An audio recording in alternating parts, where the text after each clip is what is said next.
Instructables is running a contest for science of cooking. So as you can see, I brought out my molecular cuisine jars of goodies.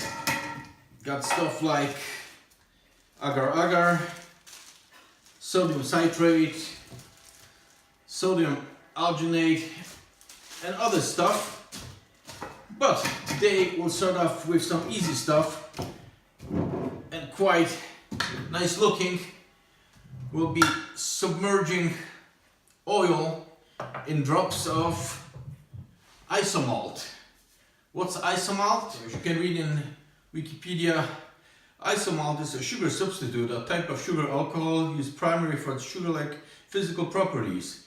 It has little to no impact on blood sugar levels, does not stimulate the release of insulin. It also does not promote tooth decay, i.e. is tooth friendly. Well, it seems like an ideal sugar substitute, but as with all sugar substitute, it has some drawbacks if you continue reading. However, like most sugar alcohols, it carries a risk of gastric distress, including flatulence and diarrhea.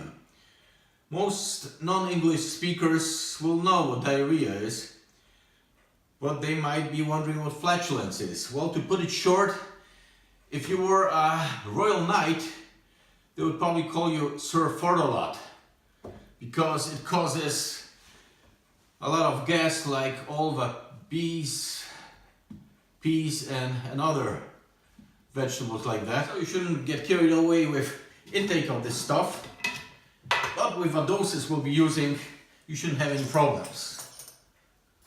What's the advantage of this over regular sugar? It has a wider melting temperature before it starts burning, so it's much easier to work with. So we get some of the Isomalt onto a nice cast iron pan.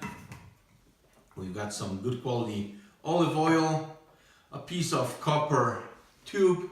You can get it in any hardware store, it can be any other tube also. Small spoon. This is half teaspoon, this is 1 teaspoon. Considering the size of a tube, I think it will be easiest to work with the smallest one. So without much ado, let's get started and melt this stuff.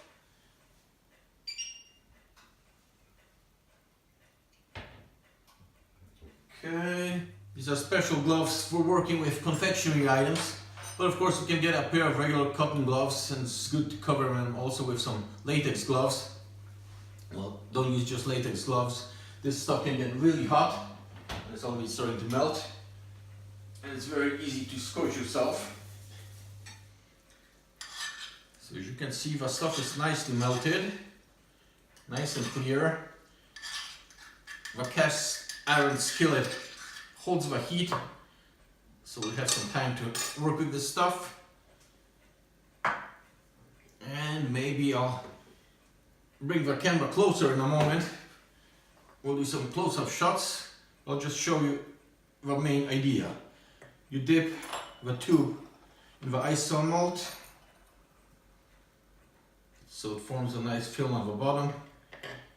Now I've got to wait a bit for this to cool down. Okay, I'll try to set up the other phone for some close-ups. Prepare some oil in our small teaspoon. Dip and pour. Okay, see that beautiful drop we've got? Let's try with another one. Dip and pour. Okay, can break this off.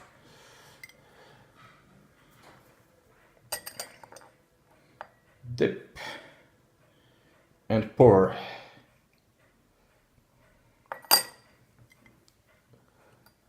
Dip and pour. Okay, can break this off.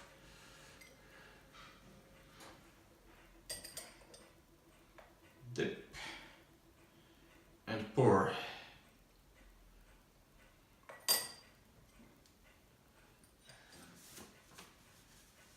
Okay, so as you can see, we've got this beautiful drop with excellent virgin olive oil trapped inside an Isomalt shell.